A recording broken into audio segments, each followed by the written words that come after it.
Hopefully this video helps you figure out how you should be valuing Justin Fields, how you should be valuing Jordan Addison, Drake London, George Pickens. Obviously, so much has happened during free agency. So I'm going to be looking at actual Dynasty trades that you left in the comment section over the past few days on this YouTube channel. Starting off with our first trade coming out from Twas, says traded Justin Fields, a 2025 second for Daniel Jones and Diontae Johnson. Now, initially, I'm sitting here going, oh my gosh, my man, this is a horrible deal. I can't believe we went out there and made this. But you have to kind of take a step backwards and say, it may look like a very bad trade on the surface, and it may look like we are just losing in a landslide, but we have to reset our values. We can't be going based off what Justin Fields was worth last week, what he was worth 2 weeks ago, what he was worth 2 months ago. As it stands today, Justin Fields is a backup quarterback for the Pittsburgh Steelers. Now, of course, he may end up being the starter. We don't know. Today is the backup. Daniel Jones, as of today, is the starting quarterback for the New York Giants. Both quarterbacks have rushing upside. Justin Fields most likely has more rushing upside than Daniel Jones, but it's not like they should be leagues and leagues and leagues apart as they were a month ago. We look at Diontae Johnson versus the 2025 second rounder. I don't know. I think it's kind of up to you. I think it depends where this 2025 second rounder ends up. Diontae probably in a pretty good situation now. You're going to play with Bryce Young, who was very bad last year. Bryce Young's probably not going to be great this next season. Hopefully he can progress. Hopefully he can take that next step forward. But Diontae Johnson's really the only wide receiver that he's going to throw the ball to. Adam Thielen was okay last year. So I think Justin Fields, Daniel Jones, at this point, it's crazy to say they're probably in the same ballpark. If you use the trade finder on flockfantasy.com, you'll see that Justin Fields today was traded for Daniel Jones in a 2024 second. Justin Fields was also traded for Daniel Jones, Dalton Schultz, and a third. Justin Fields was traded for Daniel Jones, Dalton Jones. Essentially, if you are looking at how people are valuing Justin Fields versus Daniel Jones right now in Dynasty, Justin Fields is a little bit of extra value, but not that much. So if we go through and put this into the trade calculator on flockfantasy.com, you'll see that if this second rounder ends up being an early second next year, you probably prefer the Justin Fields and pick side. But if that turns out to be a late second rounder, you may end up preferring Daniel Jones and Diontae Johnson. So my initial gut reaction is, oh, give me Justin Fields here easily. But if you take a step back, if we hit the reset button on how we are valuing Justin Fields versus Daniel Jones, I think this trade is a lot closer than my initial gut reaction indicated. Now, going over to our next deal. Cole says, guy wanted to give me the 107-202 and an early 4th round pick for Bejon Robinson. Jaden Daniels is supposed to fall to 7th. Okay, so I get messages like this very often, especially when I break down people in their Dynasty team on flockfantasy.com.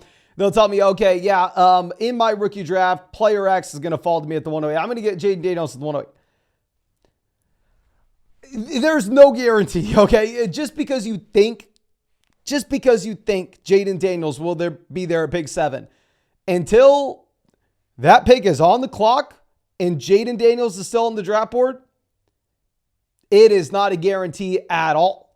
If this is a super flex draft, you should be treating pick 7 as if it's Brock Bowers, as if it's Rome, as if it's Brian Thomas, as if it's JJ McCarthy, as someone in that range, but most likely not going to end up being Jaden Daniels. You would make the trade mid-draft to ensure it's Daniels or nothing. That's exactly what we want to see. The other running backs on our team are Kyron, Singletary, Jerome Ford, and Gus Edwards. So don't really care about the other running backs on our team. I'd care more so, are we contending? Are we rebuilding? I think that matters a lot more. If I put this in flockfantasy.com, it's going to have Bejon Robinson as the side winning the deal. I mean, you can see the other people in the YouTube comment section agreeing that it is Bejon Robinson. I would put an asterisk on this, however, where if you tell me that it truly is Jaden Daniels at the 107, and this ends up being a 12-team Superflex league where we can trade, say, Bejon Robinson for Jaden Daniels, an early second and an early 4th round pick, at that point, I think it's up to your team and your team direction. But as it stands right now, it is Bejon Robinson by a mile. Now going over to our next deal, Dragon coming out says, would you trade the 103 for Garrett Wilson? So if you go look at the community rankings on flogfantasy.com, right now the 103 is about 16th overall. Keep in mind, the 103 is either Drake May or Jaden Daniels, whereas Garrett Wilson's at about 22 overall. So the 103 currently has more value than Garrett Wilson. I think you have the flexibility through the course of the offseason as well with the pick. I'd probably rather have the rookie pick right now. Once we actually get to, say, May and we have a much better idea of what's going to be there at the 103, maybe you change your mind. Or would you trade the 103 for the 106 and a 2025 late first round pick? Now, this is interesting in that if you're going to be looking at the 103 versus the 106, it's a 12-team Superflex Start 10 league. So you are most likely going to see that tier drop. The 103, it's going to be Jaden Daniels. It's going to be Drake May. Pick your poison. The 106, you're probably looking at Rome. And maybe if it's a tight end premium format and you love Bowers, you go Bowers. But it's a pretty big drop off from Jaden Daniels to Roman Dunze. With that being said, if I'm going to pick up an additional 2025 first round pick, I'm going to go ahead. I actually will take the 106 and the mid to late first. Put this into the trade calculator on flogfantasy.com. It would say you'd rather have the 103 over Garrett Wilson. You'd rather have the 106 and the mid to late 2025 first over the 103. It says that second deal is fair. Keep in mind the tier drop off that you have from the 103 to the 106. But if there was any upside at all that 2025 first rounder ended up being early to mid, then I think it's an absolute no-brainer to go with the package. And you have so much flexibility. You pick up that extra first round pick and you're a contending team halfway through the season. You can go out there and you can trade that and bring in a piece that helps you win the ship. Now, let's go over for a longtime member of the flock in Rental Turtle says, clutch videos always, Mason. I just traded two early to mid 2025 first and the 208 this year for Saquon Barkley in the 106.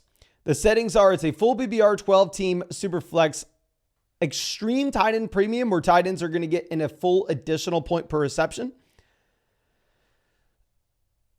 Without looking too much into the team, I more so want to be focusing in on this trade in a vacuum.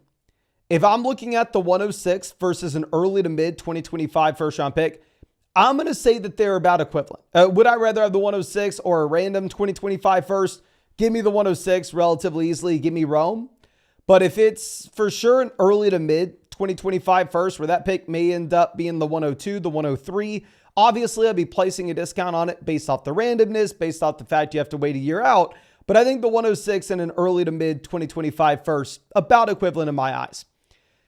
Now, an early to mid 2025 first and a 2024 late second rounder for Saquon Barkley.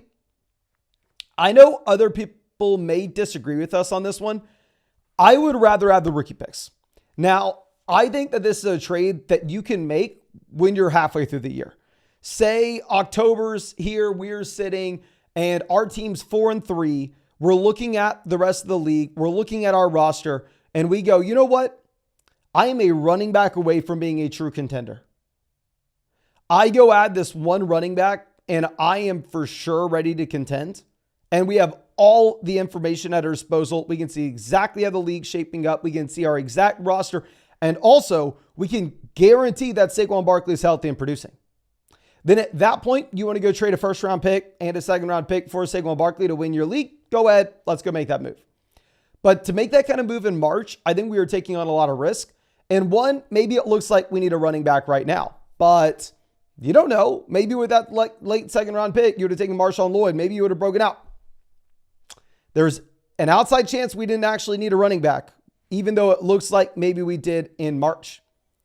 So if we go sell that 2025 early to mid first round pick, we go get that running back in March when we don't have to submit a starting lineup. We're just guessing on what we possibly need.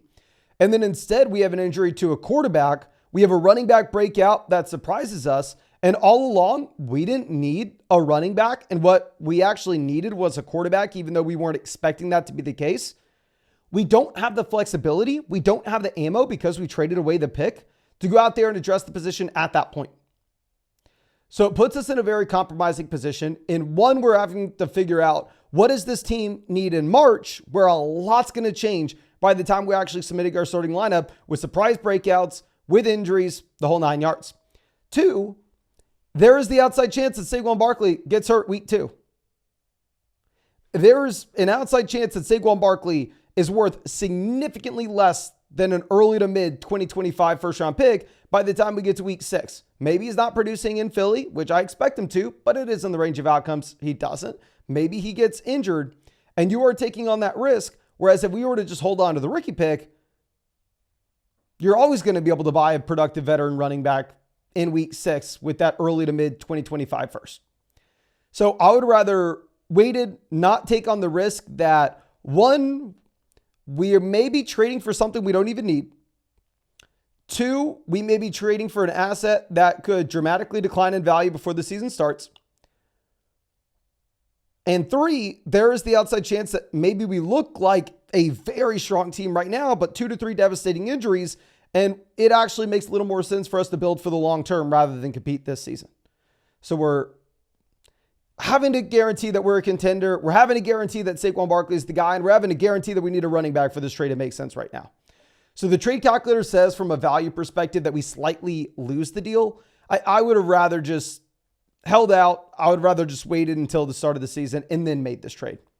But of course, if y'all want access to this trade calculator, it's on flockfantasy.com. Same thing with the trade finder. You put in your exact league settings and we have an algorithm to go through and adjust for your league settings to tell you the exact side that you should be taking. In my mind, it's the best dynasty trade calculator that's ever been invented. I don't even think it's remotely close. Of course, also all our rankings, premium content, all on flockfantasy.com. If you use code FLOCK, get 30% off any sub. Plus with code FLOCK, yours truly will break down your dynasty fantasy football team in a podcast. Let's go over to Lucas's question. It says, we traded the 101, 201, 301, and Jamison Williams for Kenneth Walker, Zay Flowers, Alvin Kamara, the 107. My team's contending. I'm set at quarterback, but we need wide receivers. What do you think? I will go back to what we were talking about earlier. Maybe we don't need a wide receiver. I mean, it's hard to know exactly what we need March 17th. But nonetheless, we are giving away by far and away the best asset. Trading away the 101 here, trading away, say, Caleb Williams, or maybe if this is instead a 10-team league and you'd say, Mason, quarterback's not that valuable. Maybe instead I want to go ahead, I want to take Marvin Harrison. It doesn't matter. You're trading away by far and away the best asset here with the 101. I would say the 201 versus Alvin Kamara, pretty damn close. So let's remove Kamara. Let's remove the early second rounder. Would I rather have the 101 or the 107 Zay Flowers, Kenneth Walker? As it stands now, I would probably look to stick with the pick. Now, I was not able to put the exact league settings into this trade just because it was not left with the comment section. It says we slightly lose the deal with the trade calculator on flockfantasy.com. I will tell you the world in which you possibly win this trade. And that is, this is a 14-team league, or this is a 12-team format where you're starting 12 or 13 guys, where we don't necessarily have the incentive to build around the studs at the very top. And instead, you just want to pick up as many startable players as you can possibly get your hands on. And I've played in those leagues before. I've played in leagues where there are 12 teams and you have to start 13 guys. And you're going through, you're sending out every single week, Zamir White just sending up a prayer that somehow he touches the football because its depth is impossible to come by and it's impossible to trade for an extra starter. So in that kind of league format, which if we were to put that in the trade calculator, this would have showed a different thing. But maybe it does make sense for you to trade the 101 and pick up 4 starting pieces. But my worry is that this is like a 10-team league where you start 9 guys, 12-team league even where you start 9 guys, and I would way rather just have the cornerstone asset with the 101. So I think this is a perfect example of a trade that the settings matter a considerable amount, but when in doubt, give me the best asset. Now, user says, hey, I'm in a 10-team Superflex Star 10. We traded away the 101 in a late 2025 first for the 103 Tank Dell Zay Flowers. How did I do? So there are a couple different people in the comment section here saying you got fleeced, I like it, blah, blah, blah. If we put this into the trade calculator, to move back from the 101 to the 103, you're moving back from, say, like Caleb Williams to Drake May, Caleb Williams to Jaden Daniels. Trading away a late 2025 first round pick for Zay Flowers. You probably prefer Zay Flowers. And then it comes down to, would you trade Tank Dell and Drake May to go out there and get Caleb Williams? I wouldn't. I personally would rather have the 101 and the mid to late 2025 first. But going back to what I was talking about previously, when in doubt, I'm going to go ahead. I'm going to take the best asset, especially in a 10-team league. Now, Shlomi says, traded Addison, a third and a fourth, and Sam Howell for Chris Olave. Surprised to see people in the comment section saying that's a lot for Olave, not going to lie. Y'all know I spent all offseason saying, oh, Jordan Addison, great prospect. Jordan Addison, great rookie season. Jordan Addison, great buy low candidate. I believed it. I followed my own advice. I went out there and I was drafting Jordan Addison in a considerable amount of underdog drafts. And now you are in an interesting spot where you have no Cousins. Possibly Minnesota makes a play for one of the top rookie quarterbacks, but we have no idea what the passing volume would look like if they go out there and they get Drake May. I don't really care about the third, fourth round picks. Sam Howell maybe does something going over to Seattle. I mean, he has a shot, an outside shot at getting the starting job there. But with all that being said, I'd rather have Olave. I understand that, yes, maybe Olave was disappointing last year in fantasy for where he was drafted in redraft formats. I still think he's the top 10 wide receiver in Dynasty. I still think that he was a phenomenal prospect. Not only was he a great prospect, great year one season, followed up with a great year two as well. I don't really have too much hesitation and just going betting on Olave. I think that it's going to be a big difference in Minnesota with and without Kirk Cousins for Jordan Addison. Now, KWC says, guy offered me the 101, 104, 108, and George Pickens for Jonathan Taylor and Amon-Ra St. Brown. Am I supposed to just embrace the rebuild? So my initial gut reaction to this was, okay, Amon-Ra St. Brown, top-level dynasty asset. Amon-Ra St. Brown, bona fide stud. I want to hold on to him. I really like Jonathan Taylor as a buy low candidate as well. But then you start to add on these pieces and you go, okay, 101 versus Amon-Ra St. Brown, about the same. I mean, if you wanted to make an argument to have Marvin Harrison Jr. over St. Brown, I think that you could go through, you could make the argument. I mean, if it's a super flex format, give me the 101 relatively easily. Then we go 104 versus Jonathan Taylor. I mean, 104 here, you're looking at Malik Neighbors, you're looking at Drake May, you're looking at Jaden Daniels, someone in that range, depending on what happens in your league and the NFL draft. If you look at that 104 pick versus Jonathan Taylor, I don't know. Maybe you want to go ahead, maybe you want to take the 104. Then you're getting the 108 and George Pickens on top of it as well. If you look at Pickens with his community ranking on flogfantasy.com, this is someone that has been a big time riser. I mean, this is another player we said to buy low early in the offseason. It looks a little bit better than our Jordan Addison call right now, but he's up to wide receiver 21, 65 overall. I mean, it makes sense as well, considering the fact that, I mean, this is a wide receiver that no longer has Deontay Johnson. We don't necessarily know exactly what the quarterback situation is going to look like between Russell Wilson and Justin Fields, but there's upside.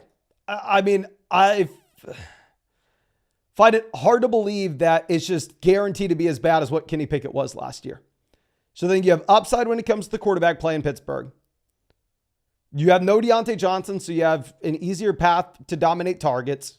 You're pretty much a throw on, a free piece in this deal, and we're getting the 108 as well. So I think we're going to go ahead. We're going to take the rookie picks, as crazy as it sounds. Now, Eric says, would you trade Pitts in the 204 for Sam Laporta? Now, I'm going to be on record.